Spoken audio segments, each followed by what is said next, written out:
Welcome, everyone. Welcome to our little soiree. We call it Mondays with Mooch. I am Joe Muccioli. I'm the artistic director for the nonprofit organization Jazz Arts Project. Our platinum presenting partner is Ocean First Bank, with support from Monmouth Arts and from you, our supporting members. So a heartfelt thank you, thank you, thank you.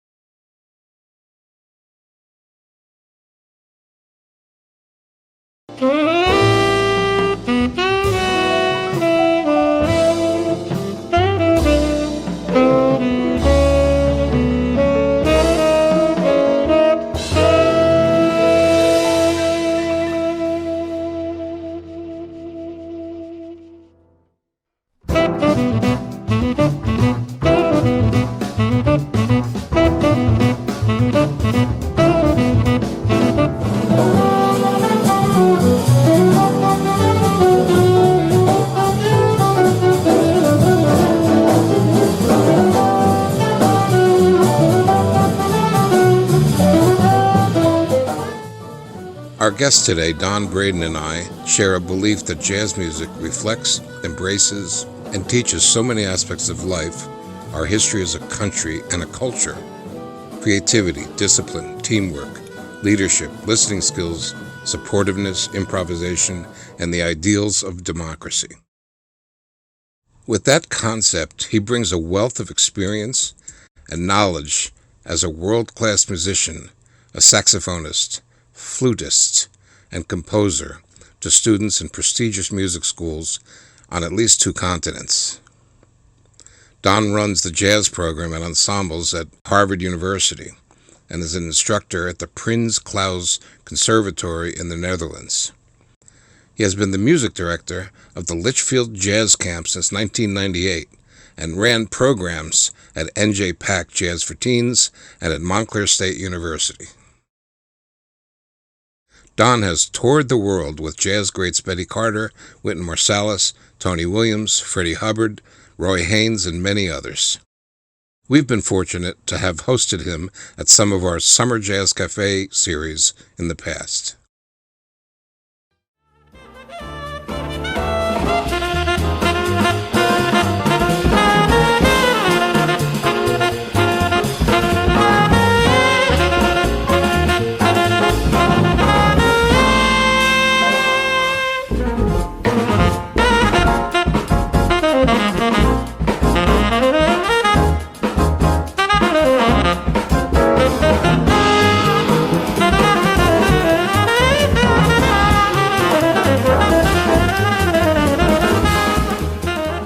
Don has played on over 100 CDs as a sideman and has produced 22 as leader, his most recent being Earth, Wind, and Wonder and In the Spirit of Herbie Hancock. As a composer, Don has more than 150 pieces for ensembles of varying sizes from duos to full symphony orchestra. His compositions appear on dozens of CDs, several major TV shows, and indie films.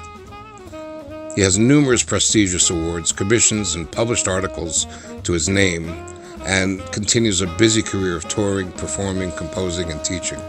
Folks, please welcome Don Braden.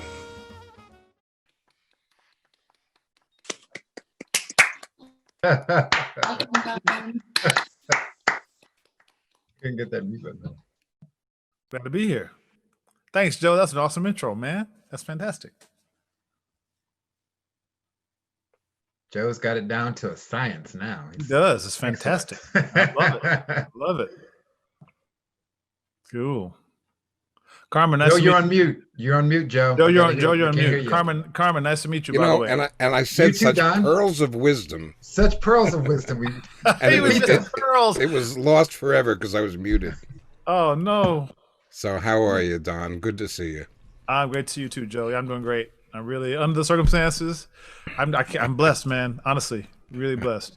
I And hear Don, I you. have to say, you don't know me, but I know you quite well through WBGO because I worked there for 5 years. And Oh, Dorothy Kirk, you guys are like tight buddies. So, Dorothy Kirk speaks the world of you. So that's because I think the world of her. That's a win-win scenario, man. That's my great buddy. it's a small Yeah, man. world.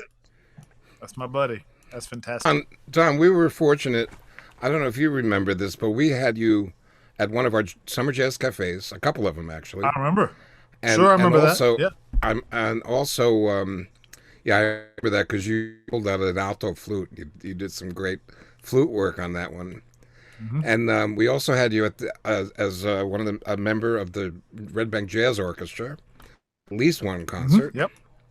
Yep. and Yep. we did a talking jazz lecture together. Yep.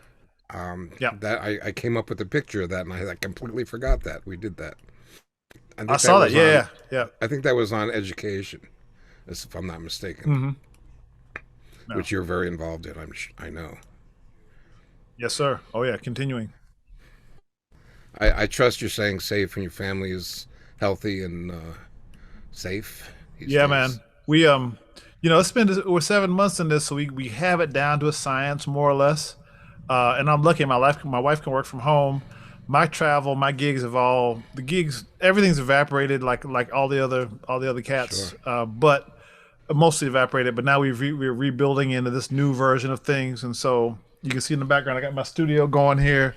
So it's a video studio, audio studio. So I'm creating videos, doing some streaming, doing some teaching here from the studio. Quite a few outdoor gigs in the summer, so I got still one more to go in at Oh, there you Shanghai go. Jazz on the 31st. Outdoor gigs, we got heaters and stuff, so we'll get out there and deal with that. Halloween will scare everybody with some funk, my funk band. There you go. we'll, So, we'll we'll be very fearless. But yeah, man, no, I'm it's so as with everyone, I'm finding I've had my ups and downs, right, like everyone. Absolutely. But in general, I really managed to find my footing and deal with the totality and go step by step through this and most importantly, try to share the love.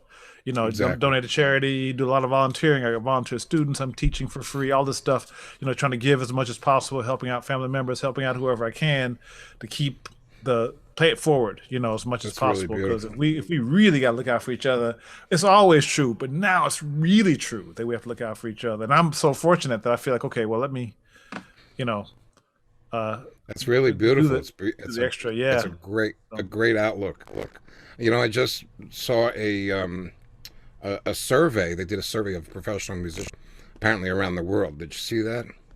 And I haven't it seen it. turns Who out that did it? somewhere within 6 months, I'm not sure. It was, I think, maybe one of the colleges, but Okay. they singled out hundreds of actual professional working musicians, and Yeah. there's very interesting results of that.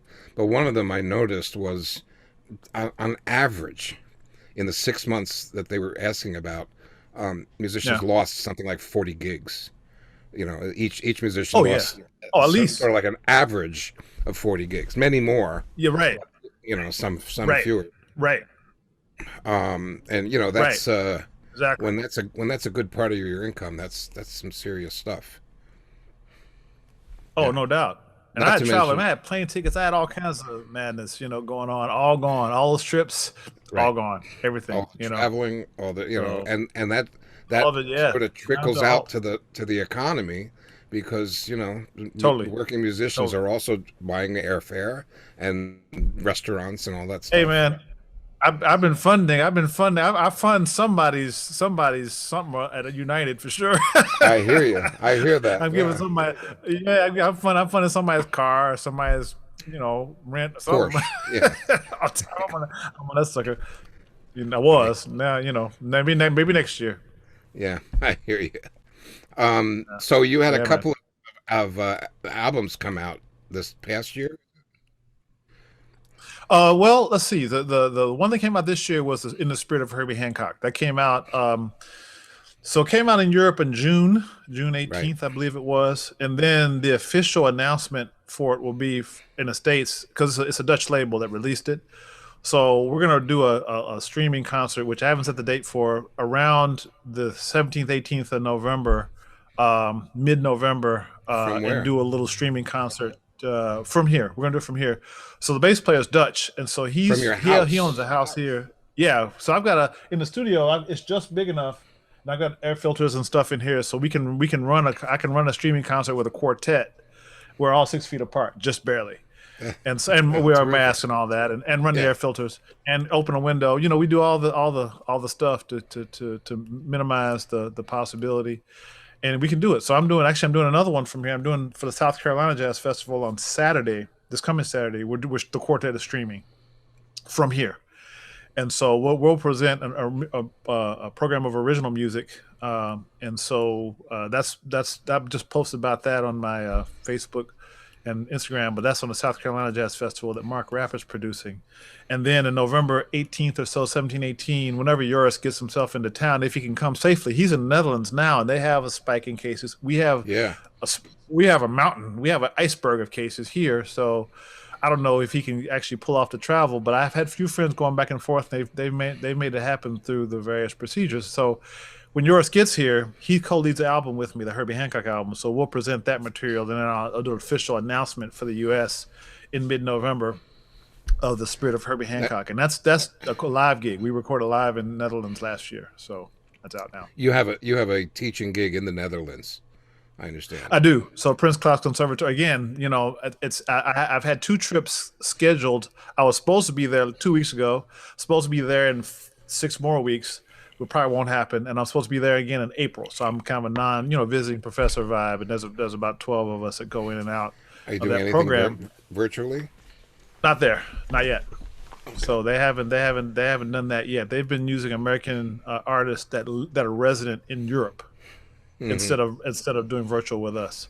So we'll see. They might do like a one-off with us or whatever. But Well, for now, they haven't. the they haven't time done that. change. The time change would be difficult to work around, I'm sure. Yeah, you just make it work. I mean, it's Right. it'd be a little trippy for sure. So because right now it's 7. That's 1 a.m. there. That's right. So 6 hours later. So yeah, I could do a noon class there at 6 p.m. here, which is fine. That's so true. figure it That's out. true. Yeah, Yeah. it's pretty doable. Well, cool. Yeah, man. We had a little test session this afternoon, Don and I, and we For about an ran hour. into about an Working out hour, bugs. which could have been 10 or 15 minutes, ended Could have up to been be an 5 minutes. hour. Yeah. Because as would happen, we ran into some issues, right? Yeah, So yeah, man. it brings up like what we're doing in these COVID times Correct. as musicians Yeah. is we're learning all these new skills because we have Correct. to, because we're meeting like this, because we're presenting like this, Yeah, man. right. So Don actually ended up after that, he probably spent another couple hours working up some technical things on his end. Yeah. Yeah. So there was a learning process, and again, I think I've noticed, with news broadcasts and with all kinds of artistic broadcasts and whatnot, people's streams and stuff, stuff happens really regularly. It's just because we're pushing the system to the limit, and thank God this happened now as opposed to 5 years ago or 10 years ago. That's nothing. We have something to be thankful for, because that's a good technology's point. come so far, man. Can you imagine if this happened 5 years ago or whatever, when everybody didn't have everything on their Zoom on their phones and whatever? I mean, it's really doable now, even though we're working through a lot of bugs. Not too long ago, there was no phones. There was no cell phones. Not like that, yeah, exactly. imagine? I mean, yeah, we had the flip phone or whatever, but I mean, to be able to walk, in a park and have a meeting on your, I mean, it's just like, thank goodness for, relatively speaking, I mean, something's going to happen, so I've That's a done very a lot good of, point. yeah, I've done a lot of upgrades here in the studio to handle streaming and whatnot, and I've had, my We all share of have. challenges through it. And Yep. but thanks to you for your sharp ears, man, for peeping it, because I don't know how long this problem's been happening, but you were like, "Oh, hold on, man, you got to tweak that." And this Right. is a little bit obvious, but a little bit nuanced in a way. Like someone could think, "Oh, it's just the internet being flaky or whatever," and you're like, "No, man, this is something systemic." And we went through our process, and thank you for that, because in the end, I was able to activate an alternate audio interface, which I had in my new system, And the fact that I have two different audio interfaces, I'll put that out there now for folks who are doing this, having an option for your audio interface. Some interfaces play well with certain software and some interfaces don't. And so that's just reality. I mean, you can't, it shouldn't be that way, but it is. Right. So I have a Focusrite, a very nice Focusrite piece here, which makes beautiful sound, but it doesn't play well with Zoom. It just doesn't. I Googled it. And it's like, oh yeah, the Focusrite thing. Yeah. So I was like, so Right. I have my Mackie board, which has got a built-in downloaded, and so I downloaded that. So that's my lesson to everybody. Hopefully I can share that with you. Maybe it'll save you a little couple of hours at some point if you have an issue with your Focusrite piece with Zoom or with some other software. Maybe if you have another interface available through whatever means that you happen to have that, either by buying a second one or just because of a piece that you happen to have, which is what is my case. Hopefully that'll be helpful to you. Because it's really handy. That's for sure. And as musicians, one of the things that we learn early, or hopefully learn, is that we need to listen, and our ears are very important to us, and we listen to quality of sound and to sounds and to quality of music all the time, right? Constantly. I mean that's how we interact with each other, right? Correct. Exactly. So the way to present online is similarly important to present your best audio presence, right? Just like it is in person, in a live performance or online. Absolutely. But in this environment, it's a new environment, so now there's a learning curve that goes with it that we have to adapt to, right? And luckily, there's gradually turnkey things coming out. That especially if you're a Mac person, I think it's not so hard. Windows is a little trickier, especially if you're doing something, like I'm streaming a whole quartet. So I got mics on the piano, on the bass, the whole thing. So getting that together is a more significantly more adventurous enterprise. So, but it's possible and doable, and I'm thankful to have it. Was your studio actually you have a good background in that, weren't you? In college, it was engineering or something, right? Yeah.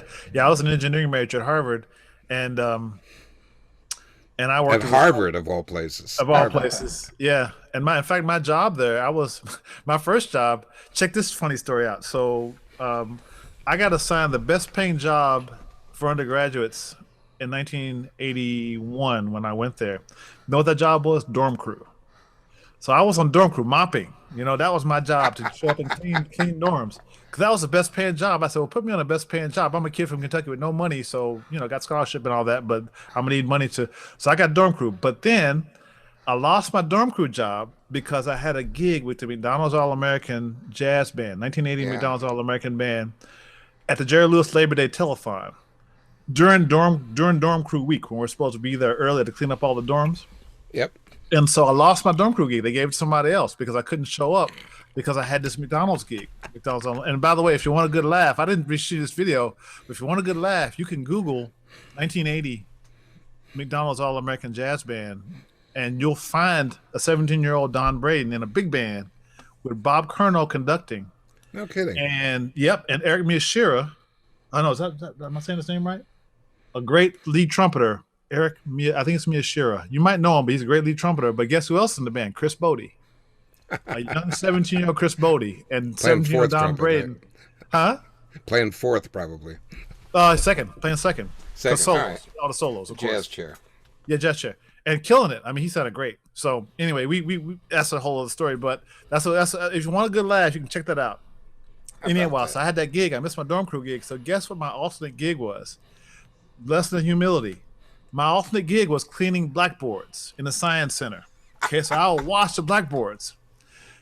Humility, right? I'm like, oh my God, I'm supposed to be this Harvard guy and jazz guy, and I'm cleaning blackboards. But no problem. I'll clean the mess of those boards. And I didn't give any grief to anybody. I was happy to get the gig, right? That one didn't pay that well, but didn't matter. I got a gig and I was able to do it. So, but guess what? The blackboards I was cleaning was in a science center.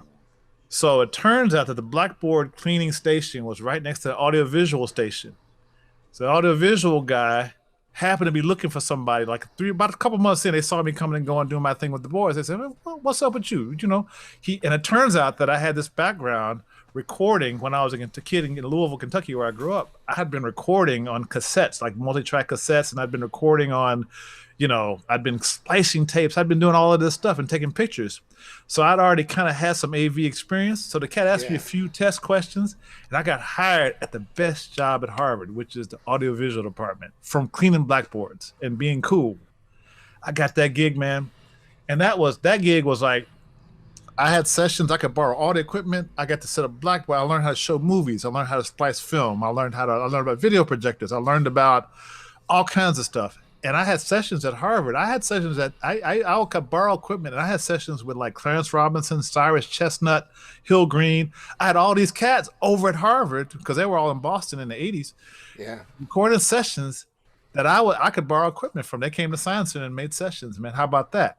All because I was cleaning I missed my dorm crew gig and cleaned blackboards and was cool about it, and had this huge opportunity to access all this equipment. And that's what laid the groundwork for all my technical skills today, is that little period. Crazy, right? I was going to say, how much of that really came in handy in your career so far? Totally, constantly, throughout my whole career. Because I mixed all my last 10 records, I mixed them myself. And I've been doing audio, all kinds of, now these days, are you kidding? Editing videos and all of that stuff, it's huge. I know. Absolutely. Now it's really huge. I mean, on the road, on the bandstand, not so much most of the time, because it's about the saxophone and people's repertoire or my band, whatever it is. Right. But when the technical side comes up, I'm cool. Yeah. Now we live by it. Well, when you were a younger man, I understand we have a little clip of Freddie Hubbard. You were Freddie Hubbard. Yeah. Not quite as young as McDonald's All-American, but a couple of years later. Let's take a look at this dapper young man playing with Freddie Hubbard. Yeah.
Yeah.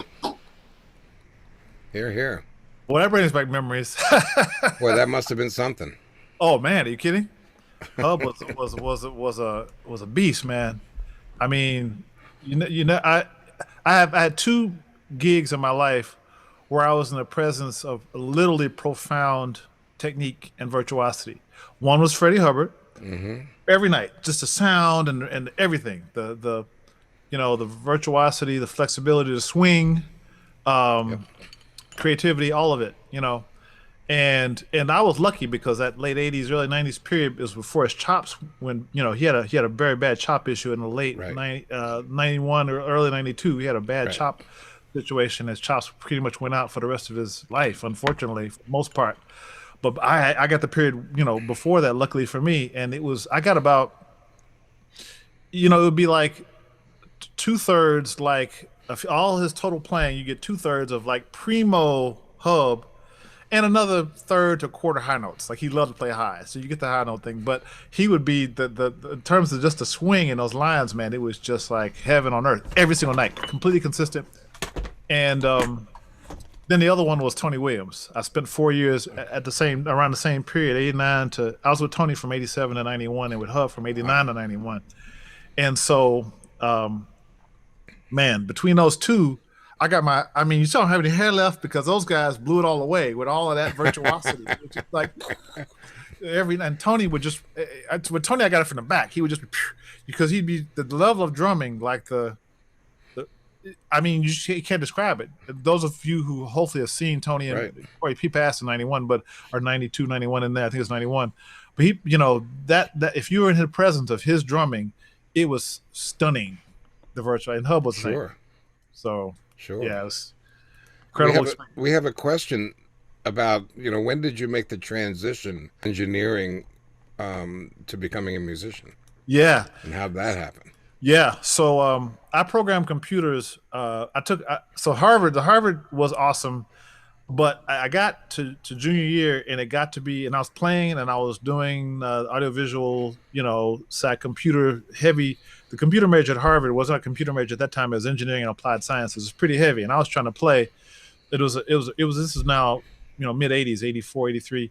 So I got to be conflicted in my life. So I took a year off in junior year and said, okay, I'm gonna take the next year off and figure out what I'm doing. So I was friends while I was at Harvard with the son of John Lewis, a piano player from MJQ, the Modern Jazz Quartet piano player. So John Lewis's son, Sasha Lewis, went to Harvard. He's class of 86, I'm class of 85, 1 year younger than me. So we became buds. So he invited me to his house. I used to go and spend weekends and stuff with him, staying with John Lewis and his wife and Sasha and their sister and his sister. Yeah, it was heavy duty, man, hanging with John. He was like an amazing cat. So, but being in New York at that time was a very fertile time for the young jazz players, because Wynton was and Terrence Blanchard and all these cats were like, the Blakey's Jazz Messengers were all these young. There was all this opportunity as I saw it, and I really wanted to be in that world. So I took a year off from Harvard and went to New York, and my dad about killed me, but he couldn't talk me out of it, which he decided, because he couldn't talk me out of it, he decided that it was okay. And I got picked up by Wynton Marsalis. After Branford left to join Sting, I got picked up by Wynton in 1985 during my second year off, because I was making progress. And my second year off, Wynton picked me up to my great surprise. And I stayed with him for close to a year. And I was in over my head, but it was still good. I mean, I played well. I was cool, but those cats were another level if I'm being honest about it. But it was great. And I went to Tony Williams almost straight from that gig. So, but that period, I was programming computers part-time all throughout the Freddie Hubbard, Tony Williams. In between tours, I was still writing software, thinking I'd go back to school. That was my plan every year. I kept getting gigs and tours. And to be honest, I never actually went back. But what happened was, in 1995, I spent a period from 93 to 94 playing with Art Farmer. I got 2 year, 3 year, two years working with his band. It was fantastic. And I became friends with Benny Golston, who basically took me under his wing. Benny was huge help, man. He's just fantastic. To this day, he's just tremendous. He's a beautiful cat. So Benny basically said, hey, man, I got this gig writing for Bill Cosby. He asked me to write his theme song, but I have no time to really work on it. So I want you to work on it. So he gave me the Cosby gig. This is the CBS show. So basically, I got signed to do to create the theme song for the new Cosby show, the one called Cosby on CBS. Got picked up. I did that, produced it, got paid the whole thing. Then, long story short, I got signed for the whole 4-year run of the show, for the whole rest of the show. And at that point, I had a big computer project I just finished right at the end of the Cosby thing, and I had a new one that I was about to get into with a bunch of new stuff. It was an Oracle system, and I'd never done SQL Server. I haven't done the Oracle thing yet. So I was like, well, I can dig into this 2 to 3 month learning curve and then take this project with this Cosby gig on the thing, or I can just let it go and focus on Cosby, which is what I did. So at that point, 1995, I cut the cord and went full-time music and had this TV gig right through 2000. And then in 98, I started picking up teaching gigs. So that overlapped with the Cosby thing. So when the Cosby gig ran out, I had like 3 teaching gigs that had accumulated, or 2. That's how it And happened. oddly enough, you ended up back at Harvard teaching at Harvard. And ironically, I'm exactly.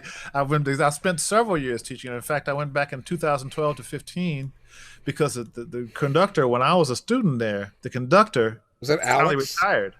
Tom Was Everett. that No, oh, Tom Everett. Tom Remember Everett. Tom? Right, right. Tom Yep, I Bonus? do. Sure. Yeah, Tom is awesome. He's still around. He's doing great. He's not. He's Yep. he's down in the South now, North Carolina, I think it is, or Virginia. But he's doing great. But Tom asked me to fill in for him as a Harvard Jazz Band director, interim, for 3 years until they actually did a search and got Yosvani Terry, who's doing it now. But I was a Harvard conductor of jazz band conductor for 3 years, from 12 to 15, interim. So Right. that was a huge honor. And then they hired me recently again to run the combo program, which I ran for a year until COVID hit, and then that stopped. So Right. yeah, but yeah, I have a great love affair with Harvard, a great history there. But yeah, not much computers anymore. Although I use them all the time in technology, as we see. But no more software, no more writing software other than writing. Help my daughter. She's now my daughter's studying information systems and marketing. So I'm dredging up my memories, hanging out with her, trying to help her through her stuff, and it's really fun to see what the kids are doing now. You know, with the new computer stuff. Sure. Absolutely. Yeah. I don't suppose there's a clip of that Cosby theme that you did anywhere. Is there? Handy? Not handy. I don't think I have it on my system here. That was so long ago. I should have it available. I should post it, but I don't have it. Yeah, you should definitely post it. Yeah, I will. Speaking of posting, why don't you put in the chat room your link to your website? I will. In case anybody wants to either Yep. buy a CD or contact Yep. you or whatever. There we go. Exactly.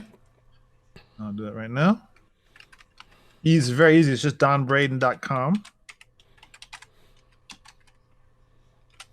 And there's an email link there. My email is just don@donbraden.com. Very easy. There it is. And yeah. Did in I fact, see? I think I saw Andy Farber in the Andy Farber's my man. I saw his picture there. I saw his little name there as well. I just heard him. We just played it in a concert together yesterday for Music on the Inside. You hip to that? Was that yesterday? Yeah, we did Music on the Inside with Alina. What's Alina's last name? I can't remember her last name, but it's Music on the Inside.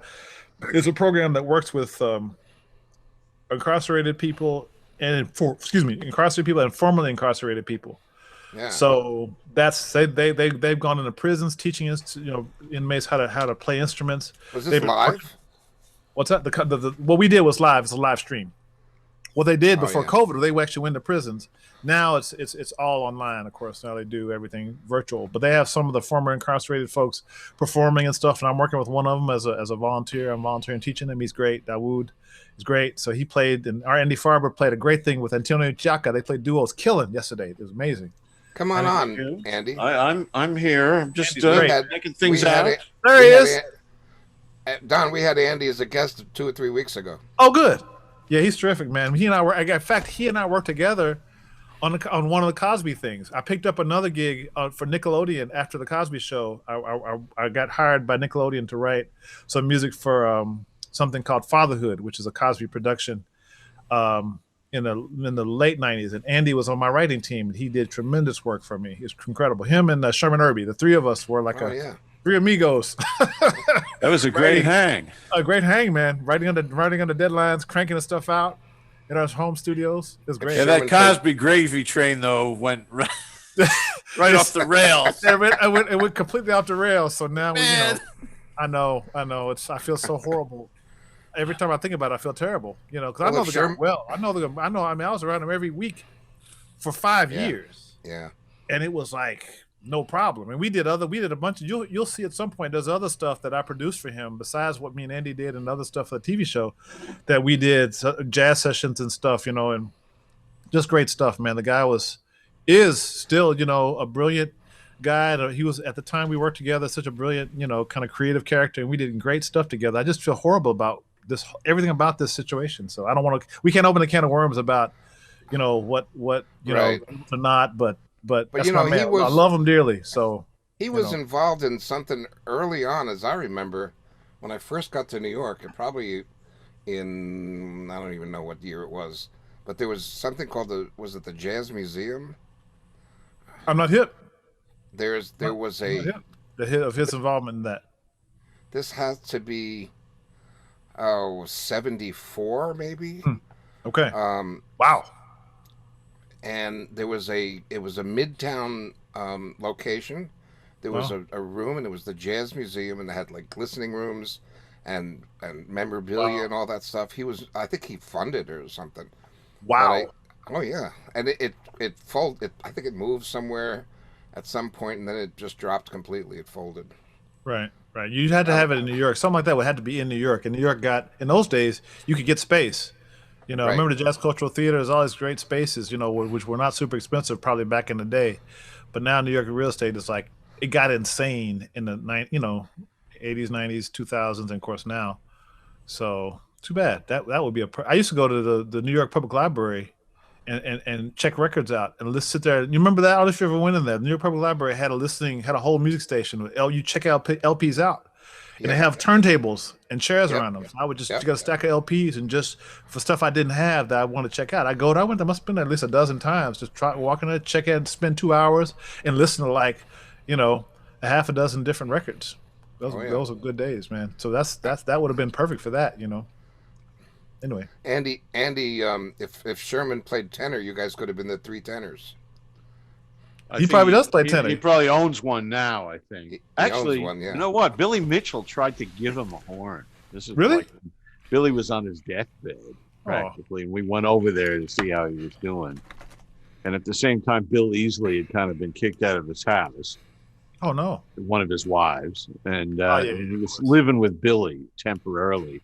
And it was kind of like watching an episode of Sanford and Son. Right. I can imagine that. Billy had just gotten his toe amputated from some diabetes thing, and he wanted some pie that his niece brought over. And Easley would say, Hi. "But you're not supposed to have that." And he would say, "Shut up, dummy!" And things like that. But he tried to he had this Yanagasawa tenor that he never played. I think it was given to him in the early '80s, Oh wow. and he tried to give the horn to Sherman. He said, "You don't have a tenor? Come on!" And Sherman was too modest and to take a valuable instrument from him. Yeah, he probably didn't have the heart to He take didn't it. Yeah. Tom, when you did the theme song, was it year 2000? The theme song, no, that was no. Well, the show, we recorded that. We did two versions, and so the first version was 1995, and the second was 1996. The show is called Okay. Cosby on CBS. So it's Yeah, probably I remember that show. That was where they shot that one over on the west side by the pier, by the Intrepid. where he danced around exactly. He danced around and stuff, and there was one with Dougie Doug and Yeah, I have the Melissa video. Allen and the usual crew. Right? Somebody came up with the video. oh, cool. I don't know. Should we play it? It's up to you. It's unremarkable, but it's cool. Yes, play it. 30 seconds. 30 Okay. seconds. Joe, the one you have is from 2000. Yeah, That's but I the one- think it's That might be it. That's the same show. It's called Cosby It's, on it's CBS. Cosby. Yeah, Oh, it's okay. Cosby intro. CBS. That's probably it. You probably had to Um, re-record it every season. We didn't. We used the same one the whole time. Oh, then Well, you got let's- paid every season. The rule was the AFM rule was that you had to pay the musicians for up to one season, and then every 26 or something you had to pay them again. And Yeah, to do that, a lot of music directors or producers would say, well, since we have to pay them again, we might as well just record it. It's almost right. the same thing. So you can write a little different arrangement. So if you watch a show that ran for a long time like MASH, the main title sequence doesn't change much except people's names and things Right. like that. Well, But the orchestration is slightly different every season because Here you go. they had to pay him anyway, So I guess There for you go. this, they Try- say, well, try let's this just out. pay him and use the same mix. Does it That's sound it. like it? That's it. That's it. Wow, check this out.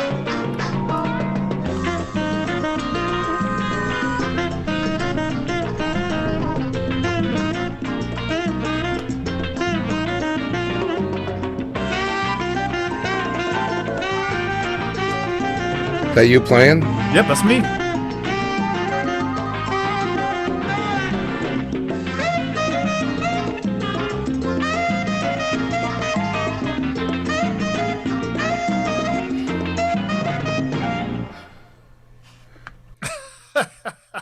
And there it Heard is. that for a minute. Very cool. That's it.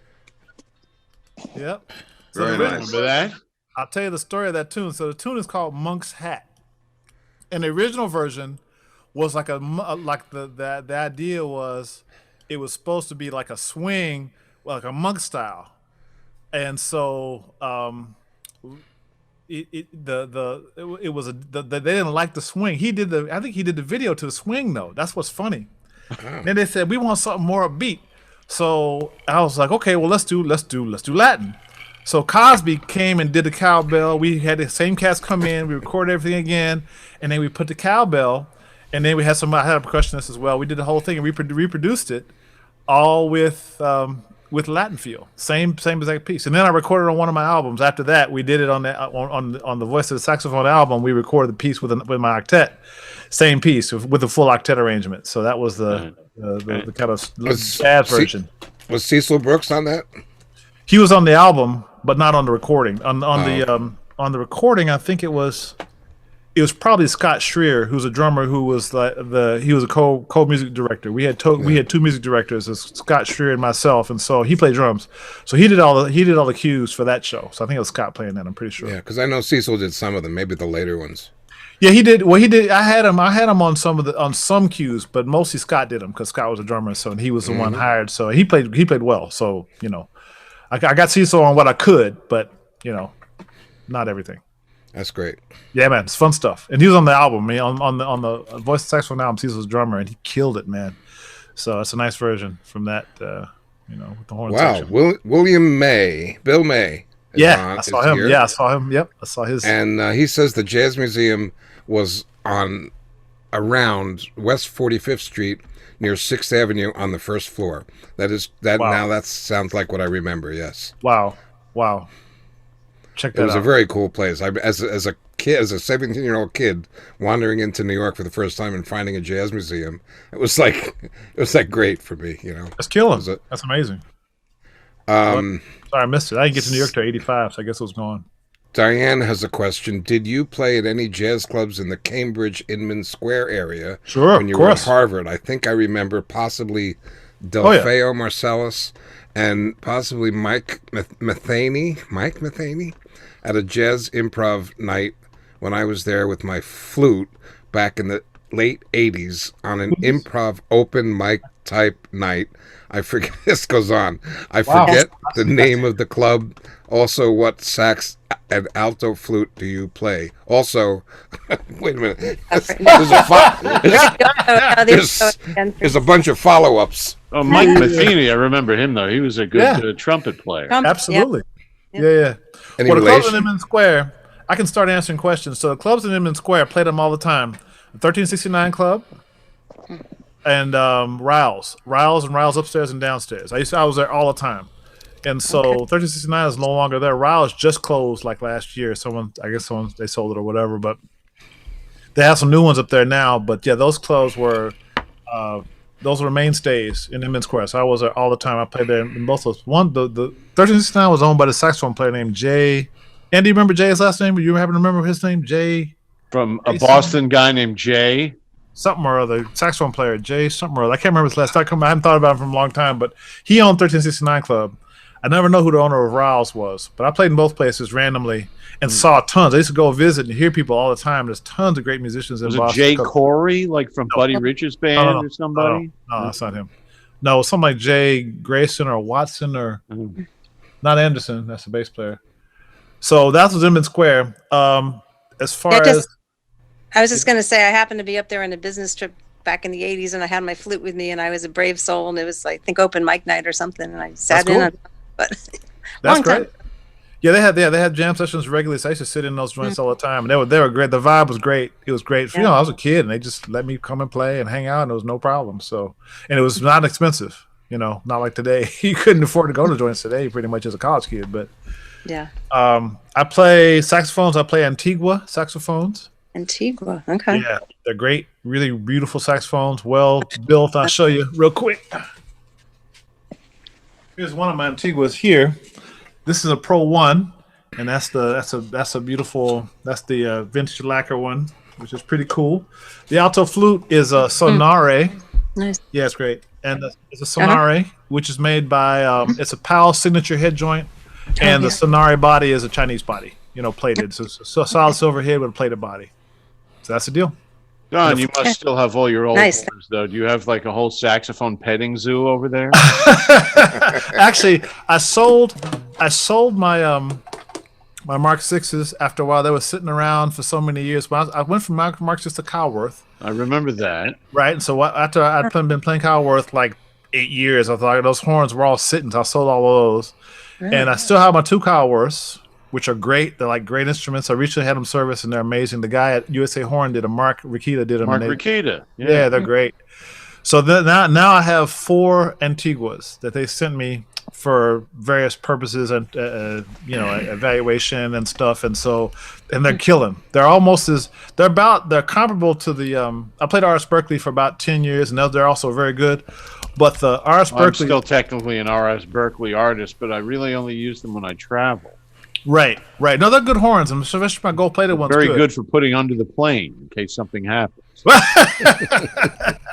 No, that's unfair. That actually was very unkind. They are very good when you work on them. You have to set them up, probably like anything. Like if they're set up right, Exactly. it's cool. Exactly. So But this is what keyboards- happens when you get 2 or 3 saxophone players in a room. Yeah. They We talk sax take over geek. and go saxophone world. So spoken like a trumpet player who knows the deal, right? I just want to introduce Carmen Ballantyne.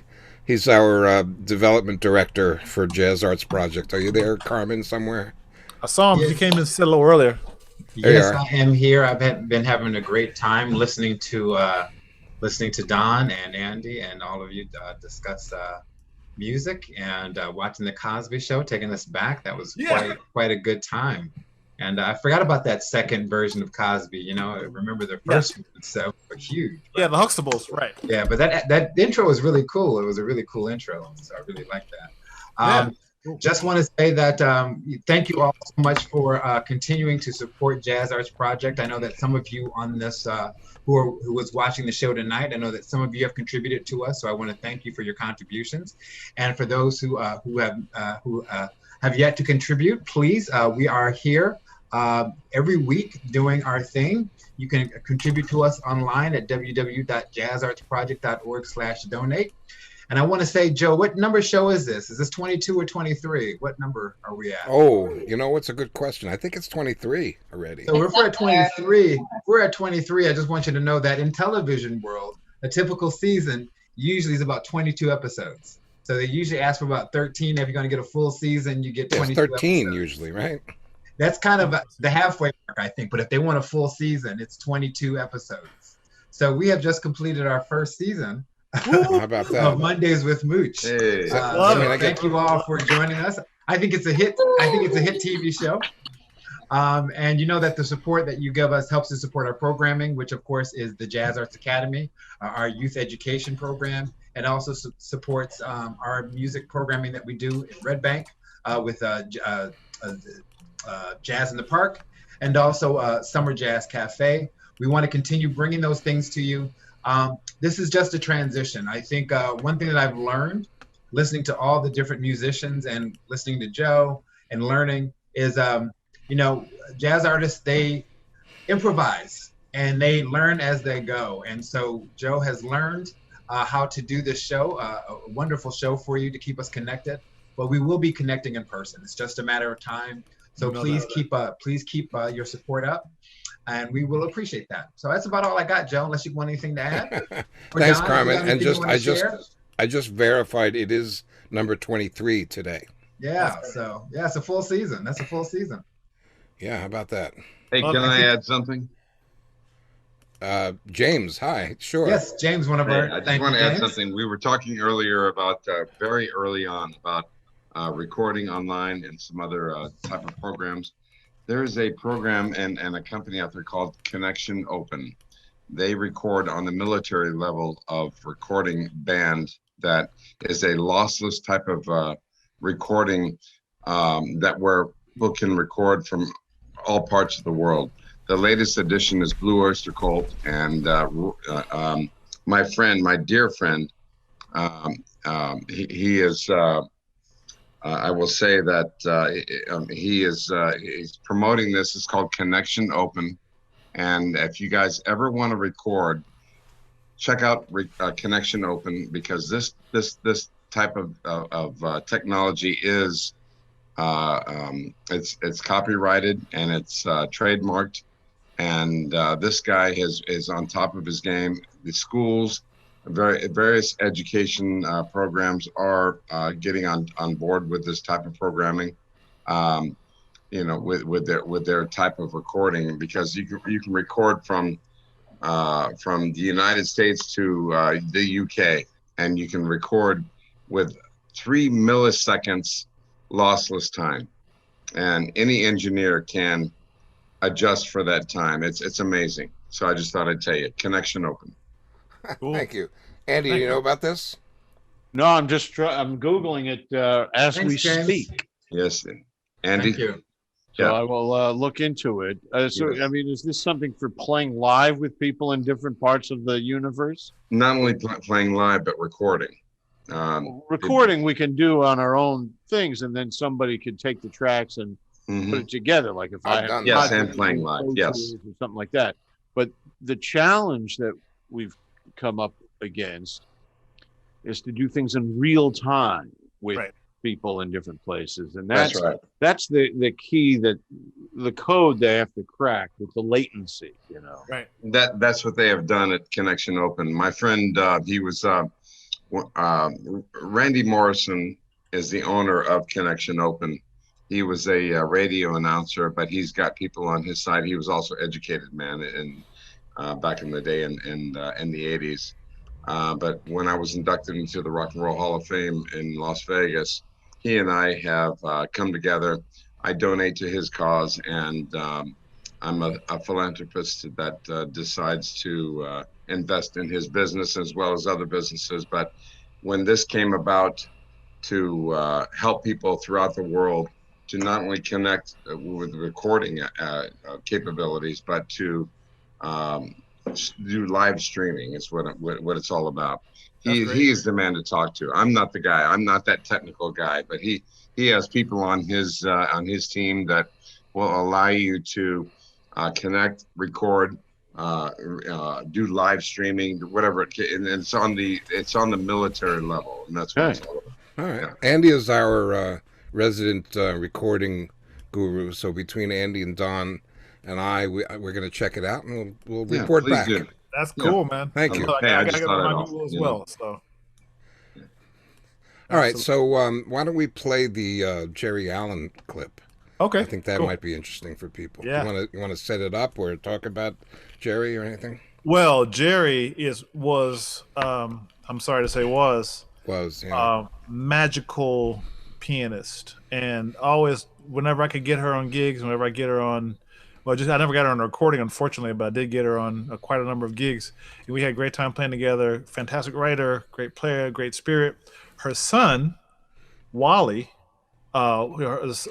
she and Wallace Roney, I believe the two of them had they had 3 kids, if I remember correctly. I know there are 3 kids in the family. I'm not sure if they're both between the two of them, but Wally definitely is. And so Wallace Roney, who also is a was now, I'm sorry to say, it's unbelievable. Photographic memory, all that stuff. He and I were in Tony Williams' band together, so I remember him very well. We hung together really tight, and we've done a lot of gigs together as well. And Jerry is another kind of genius. So between her genius and his genius, Wally got, I think, a bit of both. So he's a brilliant player, Wallace Roney Jr. So if you see him, anyone, be sure to go check him out. He's a brilliant young player. I'm going to try to get him on some things when I can, but he's fantastic.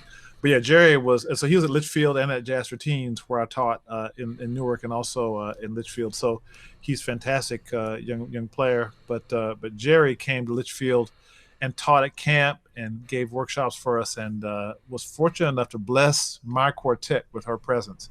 And so you'll hear a little piece of that. We have about 3 tunes on YouTube. You can check out the entirety. Joe will play a little piece of Simone, which is a Frank Foster classic. So check it out.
Wow, There you cool. go. Brings back memories again. You know what? I'm digging that Wow. jacket, man. Yeah. That's a Blanc de Scene, man. That's the same company that used to dress Jackie Chan. I Is got that an right? endorsement with them through Mark Rapp, who knew one of the marketing people. So Mark hooked it up when he and I were working together doing a straight horn project. He got me an endorsement with them. So they gave me a couple of suits, couple of fancy suits, couple of fancy shirts. So I was real fancy in those days. There you go. Blanc de Scene.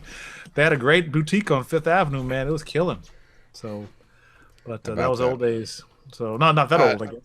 It was 2013. Looks like one last question. We're running at the end of the time here, but Yeah. from Bill Phil Shearer. Yeah. How about the Willow Club in Ball Square? They took Willow, music sure. seriously. Oh, When yeah. the music started, the drinking stopped. Lots of great student music of future greats. Yep. Yeah, just another great place. I didn't hang there that much because Ball Square wasn't as accessible to me. I lived always near Inman Square. I used to walk there all the time or bike there all the time. So I was there. That was kind of my main hang. But I went to the Willow a few times and heard the Fringe and heard a couple of other bands there. Yeah, it was a classic joint, big time. Great. Yeah. All I want right, to show man. my other Antigua real quick. This is the other one I have. One of my other tenors. These two are the ones I'm playing. So kind of wild and crazy. But I just want to show it off real quick since I'm showing off horns. As people are asking. It's Anyway, really shiny. it's shiny and pretty. It's pretty. It's Sounds I great. have This a horn is. question. It actually sounds really nice. That's the main thing. It plays in tune. It's great, man. It's killing. So I had a question. tell me. Can I get my question in there? Go for it. So I just wanted to know, I was a big fan of Earth, Wind, and Fire. So I was just wondering what inspired you to do that. And my curiosity is, Earth, Wind, and Fire, I mean, at one point, I don't even remember how many people they had in there, but they had at least 12 people or something. Sure, of course. They were huge. So I was just wondering in terms of the body and breath, that's a big undertaking. So what inspired you to take that on? And I know you just did Stevie Wonder too in there.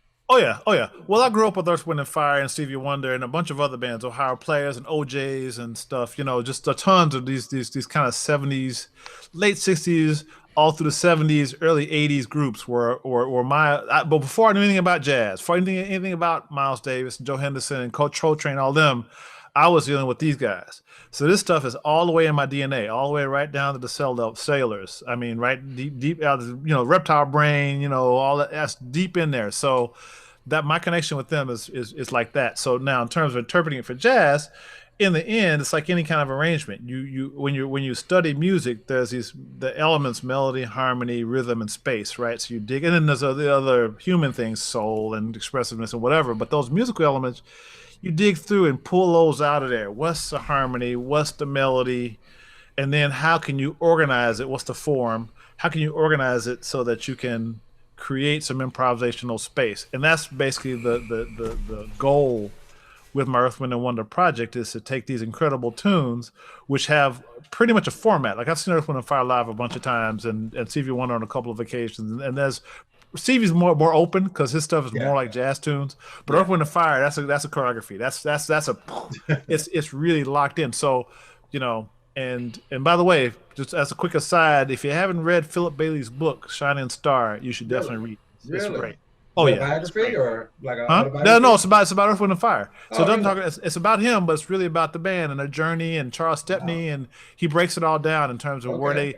they, Maurice from Ramsey Yeah, Lewis back in all the the way day. to. It's fantastic. But anyhow, yeah, my thing is to get to those melodies, get to those tunes, and then create improvisational space and swing around that. And that's to some extent what I've achieved. I actually sent a copy to the saxophone player. He never wrote me back, so he might have been pissed off. I don't know. But I met him and I said, "Yeah, man, I'll play sax. I wrote this record. Here's a copy," and they never wrote me back. So I don't know. Whatever. I'd So I hope have he. a follow-up question. Huh? I have just a follow-up question real quick. You mentioned that Yeah. music is in your DNA. And I just want to make sure I wasn't imagining things. 'Cause I'm about the same age. I'm 51. You're 56, I think, 57 Yep. maybe. Yeah, 56. Yep. So Black radio, wasn't there a time where all this was played together? Like Earth, Wind and Fire could be on the radio with some Miles Davis, with some Sarah Vaughan and some. I remember radio being a lot more eclectic Yeah. than what it is today. Everything feels segregated now, but back It's then really. I feel like Yeah. good music was good music, no matter what. Yeah, it was more broad in those days.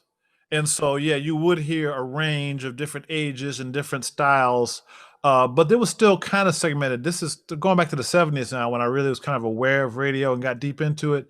I mean, you had a jazz show, which was a jazz show, but you'd have a lot of overlap because in those days you had the big jazz guys were Grover Washington Jr., Wilton Felder, Ronnie Laws. Those guys all had hits. So you'd hear Mr. Magic and Always There in the middle of an R&B set with where they still play Shaka Khan and stuff. So that stuff would overlap. The straight ahead jazz, not so much. That was still. By the time I got to it, it was still pretty much in Louisville where I grew up. Now, in New York, it could have been hipper. Wouldn't be if you grew up in New York. I could imagine it being hipper. But in Louisville, it was already starting to get fairly segmented, but not like it is now. Now it's like pocketed, and So I don't know. But I was lucky to get a lot of great music on the radio. That's for sure. Thanks a lot. Well, I appreciate it. Sure. Well, Don, you're carrying on a tradition. Jazz was really built upon jazz musicians looking at other tunes and other genres, Right. and Exactly. making it their own, creating Totally. a new That's what thing Miles out and of them it. did. Of course, Miles and Dexter, everybody. Sure. Took Came pop out of the tunes. American Songbook and all that. It's the Broadway same thing. That's shows. why to those I get a couple of naysayers every once in a while. Oh my God, Braden is selling out, blah blah blah. I'm like, man, you kidding? This is what cats have done throughout the whole history of jazz. I mean, That's just go right. look up everybody. I mean, Art That's Blakey and the exactly Messengers, Coltrane, Miles, all the hippest of the hip have done this. So if it's they can most do it, and it's most successful when you start with music that has integrity to begin with. of course. So I mean, if someone wants, if you want to compare me to Coltrane, well, I'm in trouble, right? But as far as being, really a substantive player, dealing with rhythm, harmony, changes, sound, all of that stuff, I mean, I'm doing what I need to do. So it's not like you can give me a lot of grief for letting my pop DNA and my pop history come into the mix a little bit. And these are not like namby-pamby arrangements either. We're hitting hard. We're playing stuff in the original hard keys. We're doing all kinds of alternate changes, all kinds of. My charts are like this long. If they want to give me grief, they should come look at our charts and look at the actual. If anyone wants to, I'll put it out there right now. Everybody who knows anybody that said Braden's selling out, tell them to email me. I'll send them the PDF for the charts. And they can see if I'm selling out, if I'm like being bubblegum with the stuff. They can look at charts and they can see. Then they'll let the charts speak for themselves because it's serious. And if nothing else, go to Don's website and check out his music there, and check it out on YouTube. You'll be able to find some great stuff, certainly, or Spotify, I suppose, and and wherever good music is sold. We're all about I'm sure. swing, man. We're all about swinging. We're all about the love, and we're gonna keep doing that side of it all the time. And Well, I appreciate. I didn't mean to Right. rant, by the way, because there's not that many naysayers. Mostly, it's actually pretty cool, I hear you. So, so I feel very blessed, man, to be able to access such incredible music and be creative with Earth, Wind, and Fire. I mean, Can't Hide Love and Reasons, and wow, what fun! You forgot my age. That's heaven on earth, man, to be able to get some swing into that stuff. It's just great. There you go. So I feel super blessed, bro. Well, Don, I'm glad there is you, and I'm glad you're doing it and Thanks, continuing man. to do it. And I promise when all this is over, we're gonna have you down here live again. Can't wait. And maybe we'll team you and Andy up again. Yeah, man. and do something like that. Yeah, of course. But, We just played together for Andy. Where do we play it? In Morristown, right? The Morris Museum for your gig. Oh, he might not be there now. Anyway, he and I played a he's duo. I was muted. Oh, I think it was the Morristown, right? We did a two tenors thing. That was a lot of fun. Yeah, man.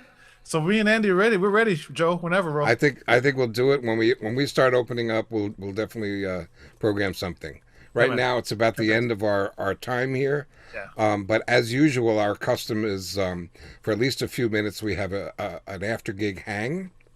Whoever wants to hang out and chat a little bit more, but cool. Officially we close down the recording and the Facebook feed and all that.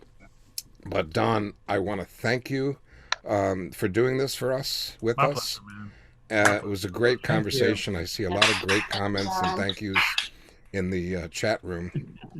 So it was fantastic. If everybody wants to unmute yourself and let's give Don a round of applause, shall we? You, Don, Andy, you. I'm watching you. Thank you so much, Don. Thank you, Joe. Thanks, everyone. Great fun.